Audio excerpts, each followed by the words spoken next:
Hey, what's going on, everyone? It's Jeremy Powers, and you are listening to the GCN Cyclocross podcast. We have a great episode for you guys this week. I catch up with Marty, and we talk about all the racing that went down over in Europe. We chat about Marianne Vos's return to cyclocross, where she was able to take the win in Essen over the weekend. We also talk about the dramatic racing that went down in Zonhoven, Belgium at the Superprestige, where we saw Anne-Marie Worst and Toon Aerts take wins. We talk about Helen Wyman's Helen 100 Junior Women's Series, which is going to kick off this weekend at the GP Mario de Klerk in Ronse. And then we get some insight into the upcoming American National Championships. I catch up with Rebecca Fahringer as well as Stephen Hyde to hear about what they've got going on as they lead into the biggest race of their season. Then it is on to our featured guest of the week, and that is Evie Richards, the 22-year-old Trek factory rider from the United Kingdom, who will kick off her European cyclocross campaign in Ronse this week as well. As always, if you guys are enjoying the podcast, please subscribe, leave us a review wherever you get your podcast from, and throw us a bone on social media. Don't hoard the content. You know your friends enjoy this kind of thing, so you got to let them know. And by doing that is literally the best kind of thank you that you could give us. So let's hop into this one with my pal Marty. Marty, how are you? I'm good, my friend. How are you? I'm doing awesome. We had some great racing this weekend over in Europe. You were able to call the race in Essen with Beth Crumpton. Tell us about it. Yeah, it was great to have Beth in the commentary box with us again, but what can we say? The boss is back. Marianne Vos comes back into racing. We've missed her so far this season, haven't we? And she led from the start. Ellen Van Looy got in front of her for a little while, but it was just an absolutely top draw. Marianne Vos performance, just great to watch. I always love commentating her races. Yeah, man, for her to be able to come back pretty much, well, I wouldn't say off the couch, but she hasn't done any racing yet. She's just been out training, doing her thing. She comes back and she basically rides pin to pin. That just shows her level, man. She is the greatest, isn't she? It's just something else. And then in the men's race, Quentin Hermans, again, gotta say, he's been kind of making steady progress over the last few years, but this season, I'm such a big fan. I love the way he rides. I love the way he races. It was another solo victory for Quentin Hermans. Yeah, man, it was awesome. And I think what I like to see is that even though he's going to be switching teams, he hasn't just mailed in the end of the season. He's going to be moving over to that Hans van Kasteren's new team with the Wanty Gobert as a road program he talked about in his podcast. If you guys haven't listened to it, you should check it out. But to be able to see him still nicking podiums and going 100% all year long and really giving it everything he can, I think that says a lot about who he is. Yeah, you've got to have that sort of character as a professional rider, haven't you? It doesn't always happen, but it just shows a measure of the man, doesn't it? So, yeah, great to see.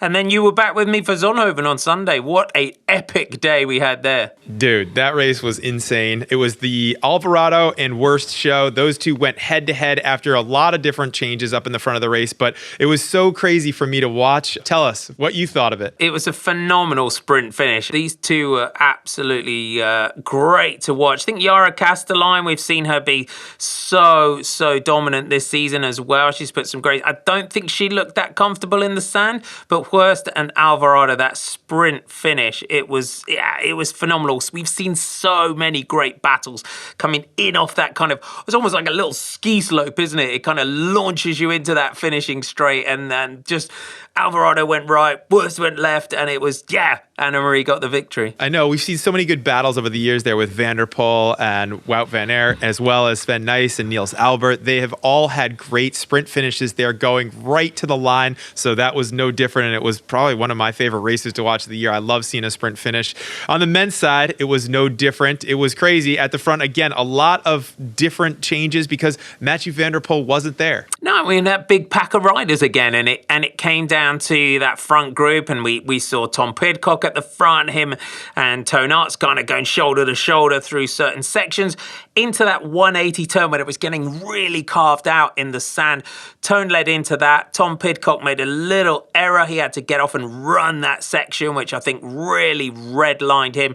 Toon Aerts opened up like a 15, 16 second gap. But what can you say about Laurent Sweat? Again, what a season he is having. And then they were like two big heavyweight champions just kind of throwing punches at each other. And it came down to that last lap and that big, steep, sandy descent. Tone went full on down that one. And again, Sweik came off, and I think we kind of made a roar as big as the big crowd in the sand bowl. Dude, anytime you see one of the favorites, one of the best riders in the world kind of get drawn out, Toon Aerts was pushing the pace. If you haven't seen the race, Toon Aerts attacks from behind. He lets Laurens Sweik take over after Sweik chases down, closes that 15-second gap. Toon Aerts lets Sweik take the front. He waits and waits and waits and then pounces, opens up a huge gap, maybe 5-6 bike lengths, leads into the super steep descent of Zonhoven, and then Sweik goes down. That's it. That shows the errors that can creep in, and that's the last lap. Toon Aerts now is going to ride away to victory. Heartbreak for Laurens Sweik on that descent. And that's the race. It was over at that point. That was the race. Toon Aerts wins Zonhoven, a race that he really wanted to win. He's talked about it in his interview with me. The Superprestige is a very important series for him. It's one of the 6 that he said that he wants to win. He's already checked off 3, so he's on his way to 4, Marty. But that was a beautiful race to call, and man, I really enjoyed watching all of the racing on that day. It's great. It's one of my favorites of the year. I'm up there with Koppenberg, Coxsider, Zonhoven. It's a classic. But it's a big weekend over in your neck of the woods. It is, man. It's the lead up to the national championships, which are going down out in Washington, which we usually call the Pacific Northwest. We've got quite a few riders, obviously on the women's side. Katie Compton coming back to try to make it 16 consecutive titles, Marty. I think it would be a shame to see Katie Compton not in that national championships jersey. I think as long as I've been commentating cross, she's been wearing it. It's not just the usual suspects, isn't it? There's quite a few exciting riders in there that we saw at the early World Cups who could be gunning for that title. Yeah, Katie Keogh is definitely up there. They've been going head-to-head at the World Cups and on the international races. They're friends, but Katie Keogh has to be up there. They've gone back and forth depending on the conditions of the racing. Then you've got Clara Hansinger, who's probably the next in the seat. She's currently ranked 18th in the world. And then there's Rebecca Fahringer, who's, I wouldn't even call her a dark horse. She's won 10 races here. She's been on fire. She hasn't done the same amount of travel. I would have to put her in that list of favorites. I was actually able to catch up with Rebecca Fahringer because I was out at a race locally here in Rhode Island this weekend just to hear about what she has going on as she leads up to this national championship. So let's hop into that. A lot of people are tipping their hat towards you to be one of the pre-race favorites for nationals. What do you think of that? I've heard a couple of people say I was a pre-race favorite, but a lot of the people saying that, I'm always their favorite. It's mostly like my mom. I definitely have had a few doubleheader win weekends this year, a lot of UCI wins and a pretty consistent, strong season.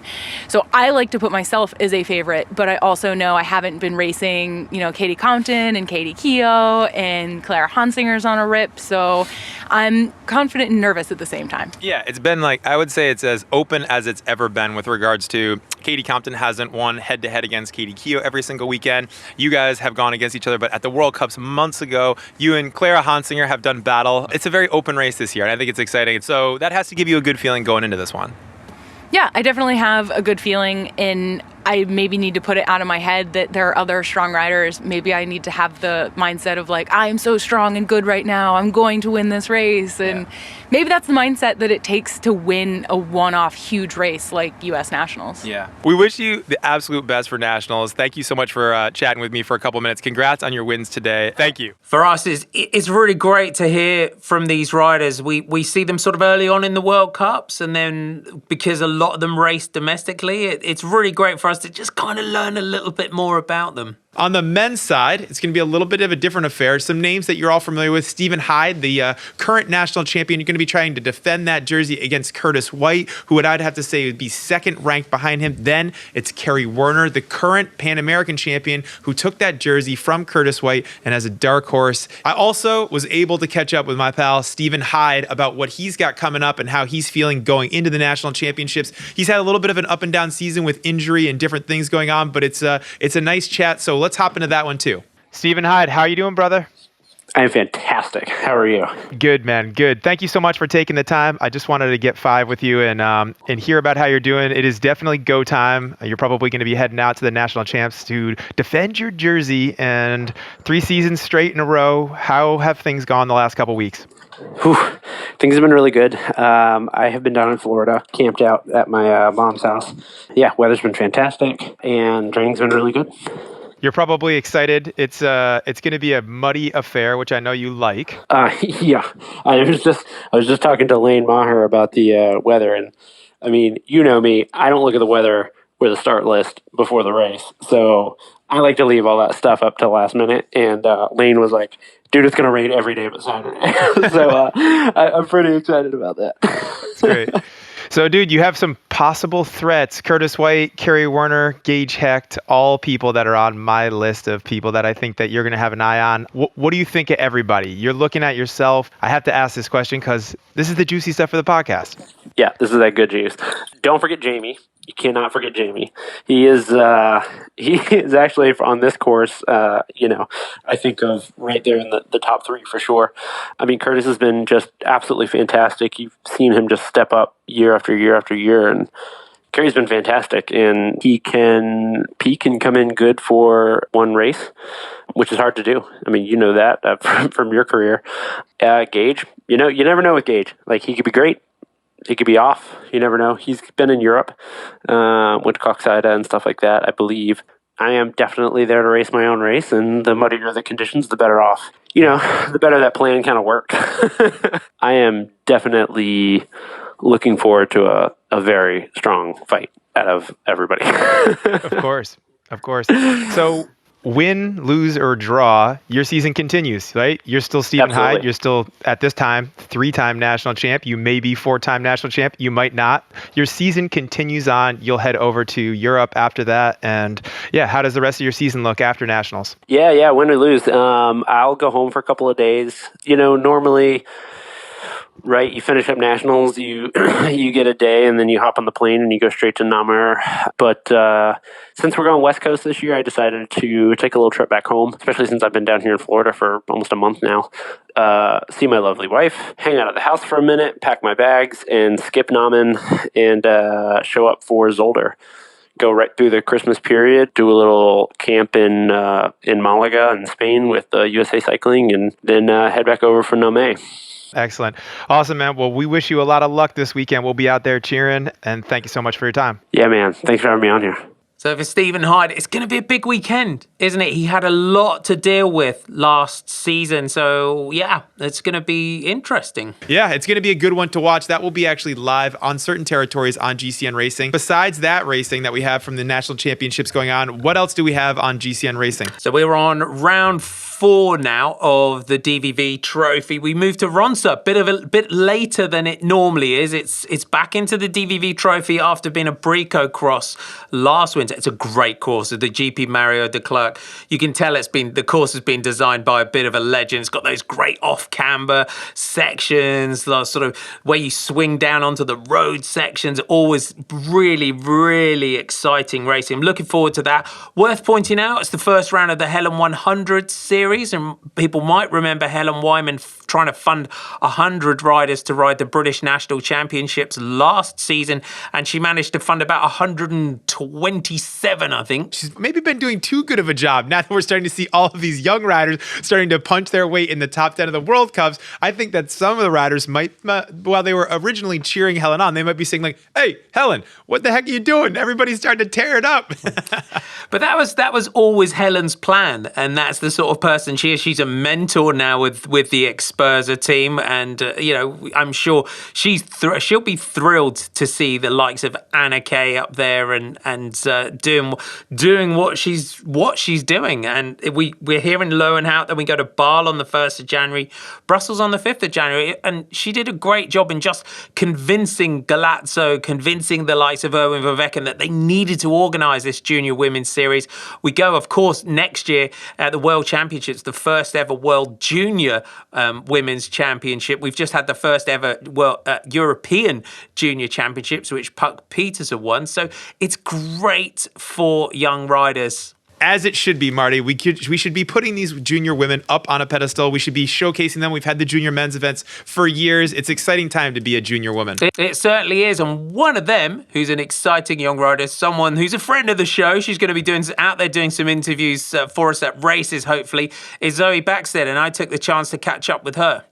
Hi, Zoe. Thanks for joining us. I believe you had a busy weekend in Belgium last week. You got to line up in your first elite women's field. Yeah, I did. I raced out in Zaren it was their regional champs, but I just went over to race. I got to line up with the women, which was really nice because there was only 17 of them. So there was about 5 Newlingen girls, so we put us all together. I had a really good start in that race, managed to get third into the first corner and then led from the first half a lap. But that was really good. And then I went to Zonhoven and raced out there. That was the best experience ever, right? Riding down that sandpit. It's so cool. Like you wouldn't expect it to be how it was when you watch it. So it's just like so hard. Like I had stomach pains afterwards from tensing so hard going down the descent and like hitting all the bumps and trying to hold myself up in the sand. It was just so cool. Like that was probably one of the best races I've ever done. And 2 wins in a weekend. Got to be super happy with that. Yeah, that was really good, really good. Now, this weekend in Ronse, we have the first round of the Helen 100 series. Now, you live in Wales. It's quite a long way to Belgium, so you're not going to get all over for all of them.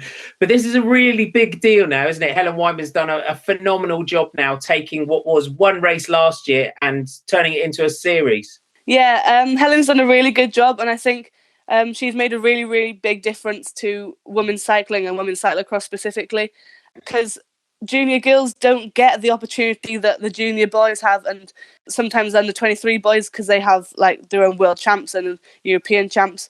So she's made such a difference within our racing because we get to race against the girls that we're the same age as, not have to race against women who are like sometimes double your age. You just get better racing in because you're racing people how old you are. Yeah, it's just so much better. Well, we're loving watching you out there, and we're looking forward to all your interviews at the races. So we'll catch up with you soon. Thanks for joining us. Always good to hear from Zoe. I was so surprised that I didn't know that that's Magnus Bagsted's daughter. When you first said it, I just kind of thought that was like a common last name, like Powers or Sullivan or something like that. But then you told me, no, that's Magnus Bagsted's daughter. I was like, oh my goodness, that's fantastic. So that's going to be awesome to be able to have her checking in with us in such a great little chat that you were able to have with her. Thank you, Marty, for your time today, and I look forward to catching up with you this weekend. Thanks, pal. Look forward to it. And it is super cool to be able to hear from Rebecca Fahringer as well as Stephen Hyde and Zoe Bagstead. It's good to hear from the riders who are out there in the races week in and week out and hear what they're thinking about and what they got coming up. Now, though, it is time to hop into the mind of Evie Richards. And from what she tells me, this is her first podcast ever. Now, I've chatted with a ton of pro riders over the years, and Evie is one of the biggest, most fun personalities that I've ever had the opportunity to speak with on the show. We talk about a ton of different things, about her beating up on her dad and all kinds of sports, from being a hockey player and going straight to the world championships and kind of on a whim being able to take the win. So if you haven't been following Evie's career as of yet, this conversation I think will seal the deal. I'm very grateful for her time, so let's hop into this one. Today joining me is Evie Richards. Evie is 22 years old and she's from Worcestershire, Great Britain. She is a 2-time cyclocross world champion in the under 23 women's division and is the current under 23 national champion on the mountain bike side. You famously won the World Cup in Namur against all of the best riders in the world in the elites at 20 years old. It's a pleasure to have you on the podcast and to hang with you here. I'm excited to be on my first podcast. Can you just tell us a little bit about how you started riding and where you grew up? I obviously butchered where you're from, Worcestershire. No, that's good. That's good. I feel like that's the best I've heard an American say it. All right, then fair enough. I do work for a British company, so I feel like I should be there. I think almost I was lucky because I came in later. It's given me that drive and that aspiration to keep going. Sometimes riders start so young and they're just in this bubble of being so serious, so young, that I feel like they fade out faster. So I think I've been really lucky that I found it later on in my career, really. I think maybe from like the age of 8 or something, I remember when we were in France and the Olympics was on TV and I couldn't watch it because I wanted to be there so bad. And at that age, I didn't do a specific sport. There was no way I could go to the Olympics.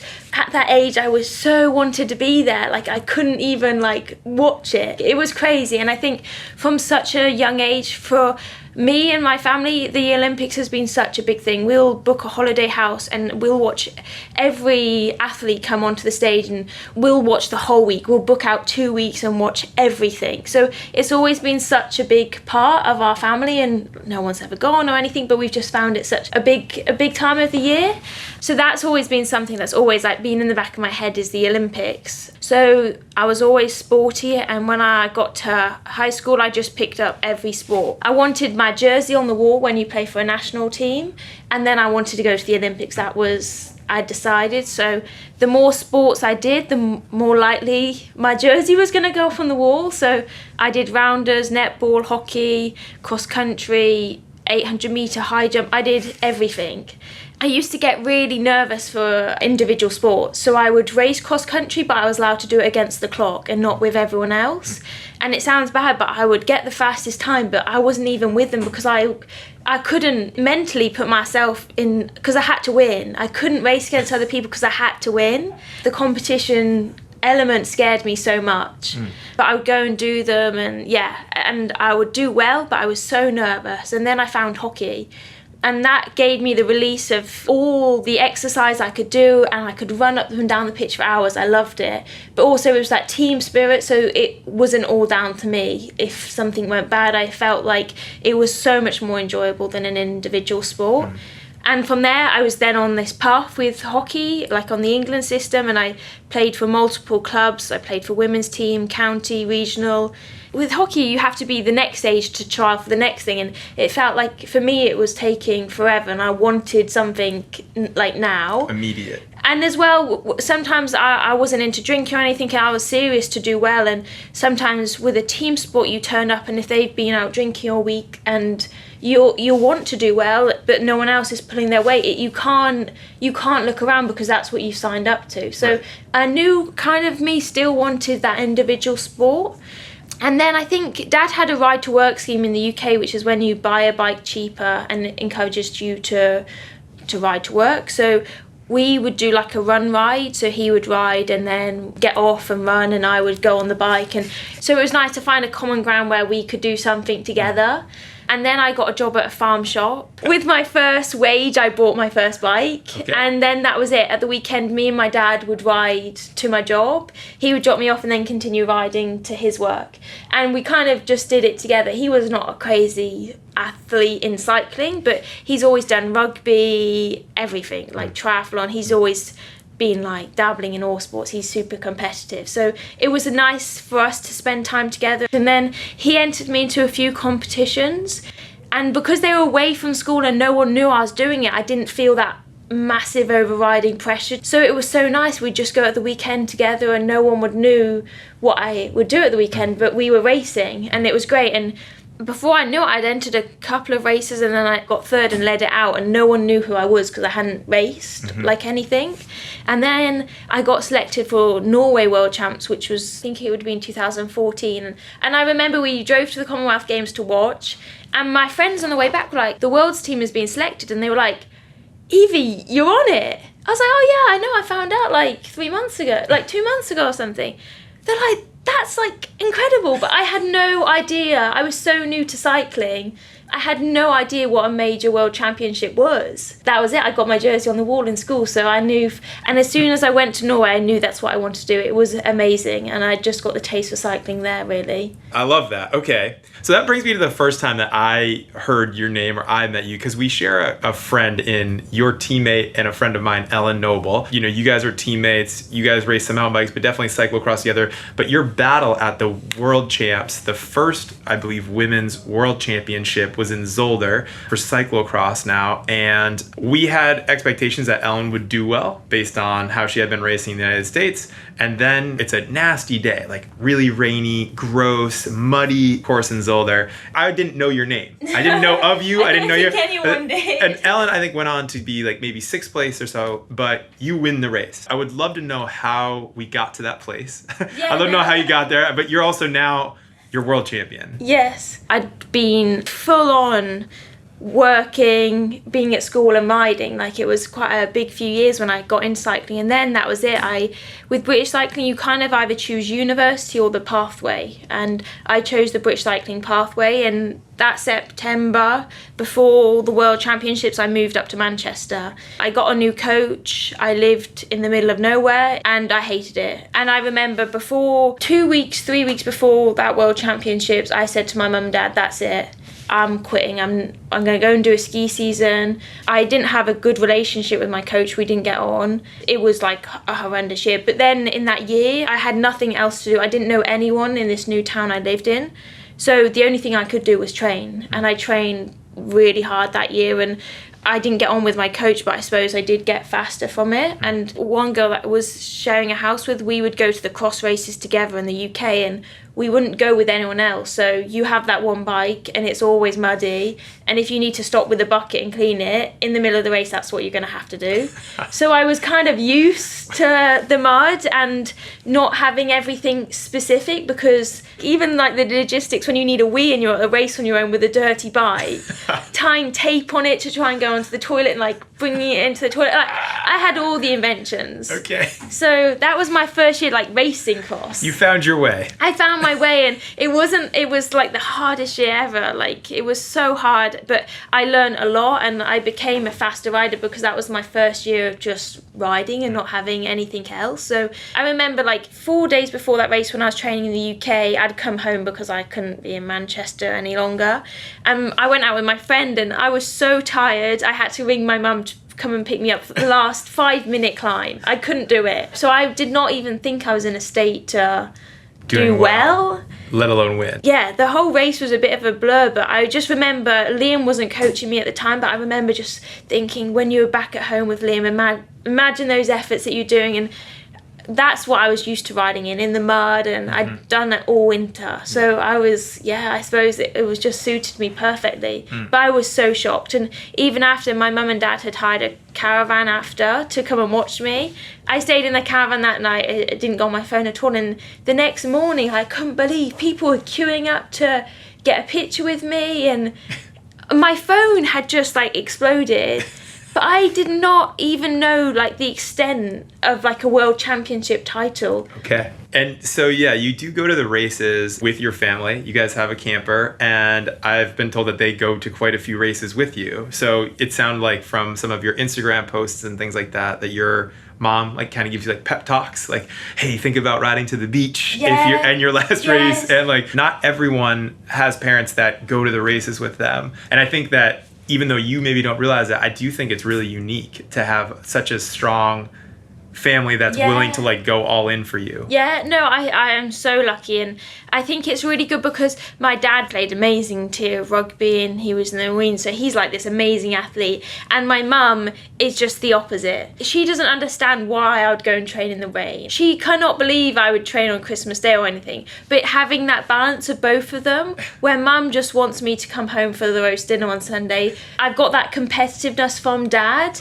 and as well, neither of them are pushy, which I think I'm really lucky at. They come to watch me race, not to watch me win, and I think that's made it so special. But I feel like cycling as a whole has brought our family really well together. Yeah, I can't imagine what that would have been like if my parents were like with me at the World Cups, like hanging out, how much life would have been more, because that was the hardest thing, was being away so often. Even now you've been on the road for a while, like present day. But I can't imagine what that would have been like for all those hardships, because being an American, being in Europe racing cyclocross was so hard. But when I just got my wife to go with me for a season, like my results went through the roof. Let's change gears. Let's talk about your injury. I remember reading on Instagram that you're going to need to take some time to rehab an injury that you got. I don't know a lot about it, but I'd love it if you told us about what happened. Yeah, so I'd done these 2 cross races in America, and then had a break, and then was just getting back into the cross races, which I did all right in.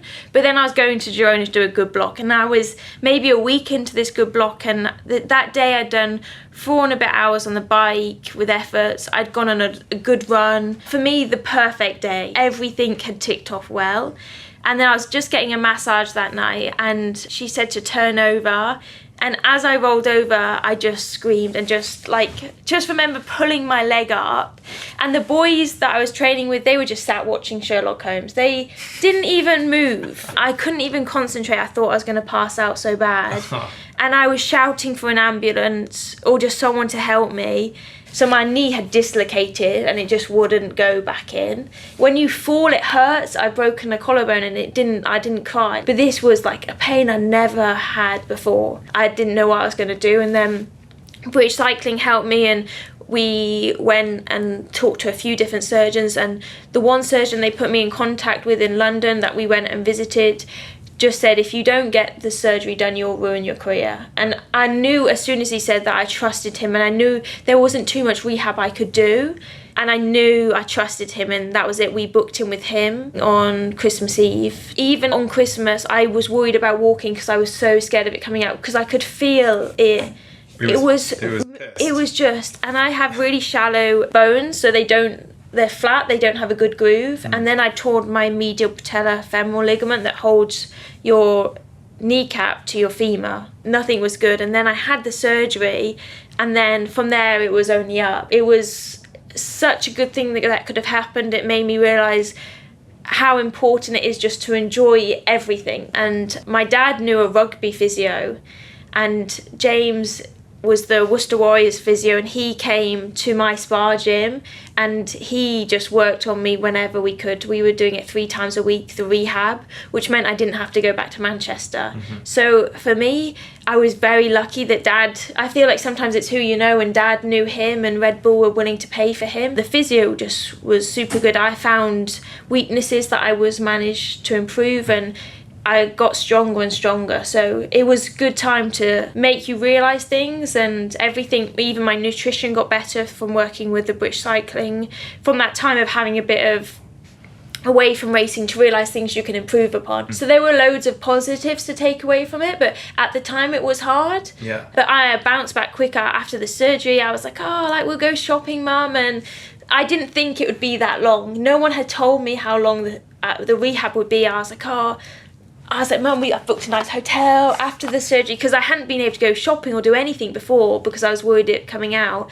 I was like, we'll go shopping around London, and I woke up the next day and I couldn't move it, and I was like, it was so painful. I was like, okay, maybe this is going to be longer than I thought it would. And when they then were talking about 4-5 months, I couldn't believe it. I was like, okay.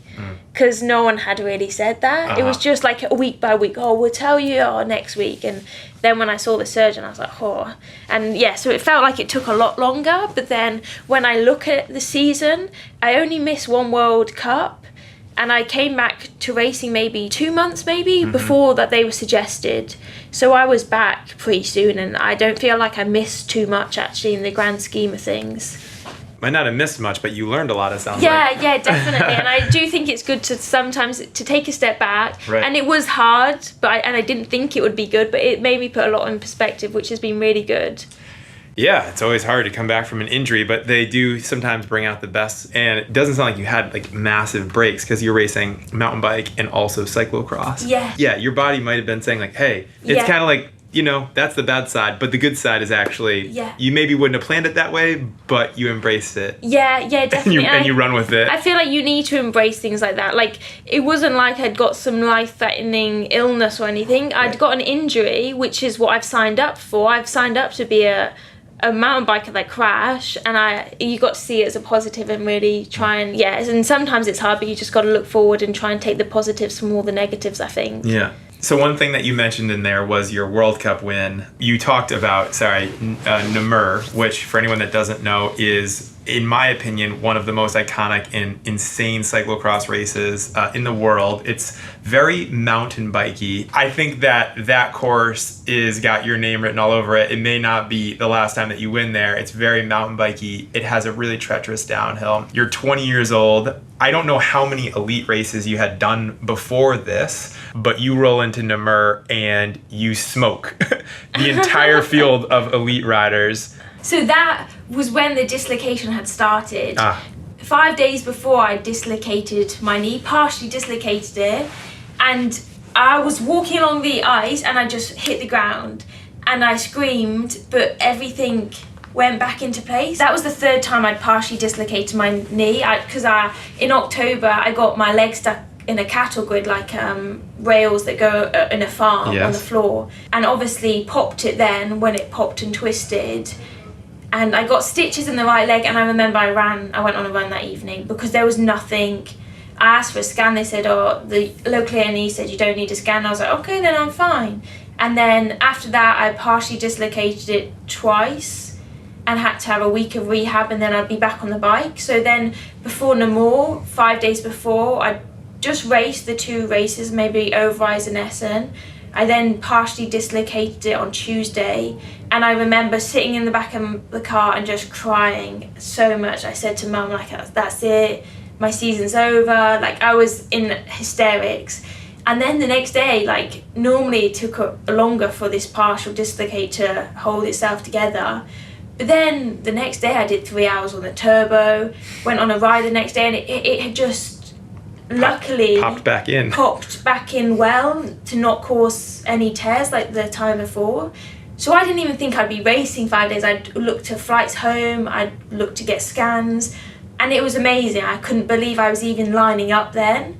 And I think when I was racing, everything's so engaged, because you look when I'm running and it's all wobbling everywhere, but all the muscles are working so hard, maybe that's enough to keep it in place. I remember at the start of the race, Matt Ellis, one of the GB coaches, just shouted like, Evie, what the F are you doing? You're not this slow. Like, and there's not many people that can shout just abuse at me and just tell me I'm going slow. And I looked around, I was like, oh my gosh, I'm at the back, like, what am I doing? And then from there, I like remember overtaking Yolanda and Pauline and was like, oh my gosh, I've just overtaken Yolanda and Pauline. And then I just kept moving up, and then I couldn't even believe I was at the front. It was like some other race. I wasn't just overtaking them like, oh, I need to hang on. I was leaving them behind. I wasn't even thinking, oh, I'm tired. I was like, you guys are going slower and I'm going to keep going. So mentally I was so strong that day, and nothing felt like I was riding my race, and that race that day was faster than everyone else. Mm-hmm. And even the descents in practice, I remember seeing my friends like watching when I was descending on course, and I was covered in mud. I had like one glove on, one off. I was laughing because I was so bad at the descents, and they were laughing at me. So I didn't think I would be good at the descents. It's not my strength. It's something I normally get to a race and be like, oh, I'm not very good. But more recently, I have looked back and realised, actually, I am faster than quite a lot of people on the descents. But I think because I ride with boys so much, I'm always the slow one, so I put myself down. Sure. I think intuition too. From what I see from Iowa, from what I see from that race, I think intuition, like your ability to just say, I want to go for it. Yes. Like, no, I'm not worried. I'm just going to go for it. It doesn't sound like you're worried about getting like injured. I would not describe you as being like fragile or someone that's like, oh, I don't want to like totally get muddy here. That's not how I would describe you to the listeners. I would think that you're more like your attitude and the things that you put off, I think, are coming across. But like, you're definitely ready for the task. Yeah, like you're ready to rip. Yeah, I'd watch like races of Vanderpool that morning, and I was like, right, embrace your Vanderpool, like go for it. Because my favourite race is the race where Vanderpool and Wout are racing up that hill and down the next bit. And I remember I'd watched that race twice the day before. I was like, right, just go for it. And I really was just imagining that in the race. But for me, just watching it, like the elation from your win there told me pretty much everything. Like you were genuinely pumped. Yeah, I couldn't believe it. Like, yeah, I don't think you could. And I think that for me is like really special because, you know, everyone has those moments in their career, but just that idea that like you've now beaten women that I'm assuming that you look up to, definitely respect. You're like, I think you were equally parts surprised. I don't know. I'm just asking for like that emotion of it. What was it? Because you're now you're standing on the podium with like riders that have been world champions. You've beaten world champions. You're 20. Seemingly some of them may not even know your name. Yeah, I couldn't believe it. I couldn't believe I was even at the start line. Yeah. I was then gridded so far back. So there was not even one part of me that thought I was going to get in the top 10. I think me and Dad had like been like, try for top 15 or something. Like, I was really keen on just trying to get a little bit better. So I could not even like process the fact that I had just won. And even when I overtook Pauline and Yolanda, those are riders I look up to so much, and I couldn't believe I overtook them. Like, it was crazy. Yeah. So yeah, I was just so shocked. Yeah. And A special day. yeah, it was Absolutely. for sure. All right. Well, that's the end of the serious part of the interview. And now, at the end of the podcast, have been asking some questions. And you can pick the answer. You can kind of go out on your own, but are you ready for the game? I'm ready. This is going to be getting to know Evie Richards. Okay. It's your off season. Yeah. And you rent a boat down in the Caribbean. You invite some of your best friends, and once everyone arrives, you give a small speech and you tell everyone, thank you so much for coming. It's awesome, really happy to have you here. And you're really excited to just finally hang, relax after your crazy season of running around. So after a couple of drinks, your friends decide to start fishing. All is good, and then the line starts going out and the pole is literally bent over. One of your friends grabs the rod, and not knowing how much force is on there, you quickly realize that they're going overboard. Before they even know, you realize, my friend's going overboard and I'm gonna need to jump in here. So do you A, have another slurp of your drink or your afternoon tea? I don't know if you drink. And you realize that Evie, the world champion, 2 times world champion, is gonna have to save the day, even on vacation. Yeah. B, you let them learn a lesson and they have to swim with the sharks for a little bit. They're going in. C, have the boat driver keep going for a couple minutes to scare them straight and make sure that no one pulls that crap while you're trying to have a little relax on vacation. Or do you D, bear hug, grab them, wrestle them to the ground, brace your legs against the side of the boat, and reel in that Loch Ness Monster? I think I reeled them in, reeling the Loch Ness Monster at the end. I thought that maybe I'd just take a sip and just sip of my drink and work out what's going to happen. But if we can not get them to go in the water, I'd rather not swim with sharks. So Okay. I think, just stop them from going overboard. So maybe a combo. Maybe Evie, the 2-time world champ, is going to save the day and reel in the Loch Ness I Monster. think You're doing so. both. Yeah, we'll do both at the same time. Yeah. Okay, all right. You're at a big race and you're doing a warm-up before the race, okay? And to your surprise, one of the fans rolls up and they're looking for an autograph. But you're in your zone, you're warming up. And so, you politely decline, right? You're in your warm-up. But then, wait a second, what is this? They're not leaving and they take out a boom box. Do you know what a boom box is? And they start talking mad trash. They're enticing you. They're telling you that you can't dance with me. Shh, Evie, Evie, you're nothing. You can't dance and this and that. And you're kind of starting to get a little bit upset. You're like, yo, what is this person doing? Of course I can dance. Yes. Do you A, have your mechanic turn the trainer in the other directions, put your headphones in, cover your eyes like the tour riders? Mm-hmm. Do you B, sign an autograph card and make your teammate Ellen go out there and crush him while you get a picture for the gram of what's happening? Yes. C, say screw it, get off the trainer, take your mountain bike shoes off, get the team microphone, call a crowd over, and make English sausage out of this guy? Or do you D, blow him a kiss and call it good? I think I'd either blow him a kiss, because I've done that before, just see you later. Or I would get Ellen to dance because she's got some good moves. Yeah, I feel like my dance moves are only for the kitchen. We've got our microphone in the kitchen and that's where it stays. It does not come to races. But I feel like Ellen could definitely show them a run for their money. Okay, perfect. All right, well, we'll check in with Ellen on that. We'll get her 2 cents.